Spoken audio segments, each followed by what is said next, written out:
ಬಿಜೆಪಿಯ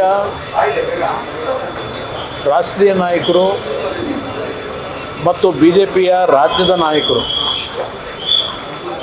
ಎಲ್ಲರ ಒಂದು ಸಲಹೆ ಮೇರೆಗೆ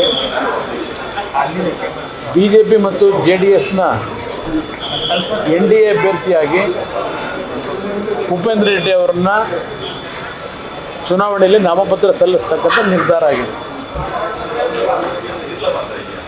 ಇರ್ತಕ್ಕಂಥ ಸಂಖ್ಯೆಯ ಬಗ್ಗೆ ನಿಮಗೇನು ಅನುಮಾನಗಳಿದೆ, ಚುನಾವಣಾ ಫಲಿತಾಂಶದ ನಂತರ ಯಾವ ರೀತಿಯ ಒಂದು ತೀರ್ಮಾನಗಳಾಗುತ್ತೆ ಅಂತಕ್ಕಂಥ ನೋಡೋಣ. ಯಾಕೆಂದರೆ ಚುನಾವಣೆಯಲ್ಲಿ ನಮ್ಮ ಪಕ್ಷದಿಂದಲೂ 19 ಶಾಸಕರಿದ್ದಾರೆ.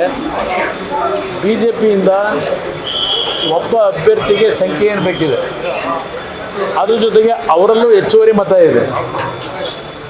ಆ ಒಂದು ಹಿನ್ನೆಲೆಯಲ್ಲಿ ವಿರೋಧ ಪಕ್ಷಗಳ ಮತಗಳು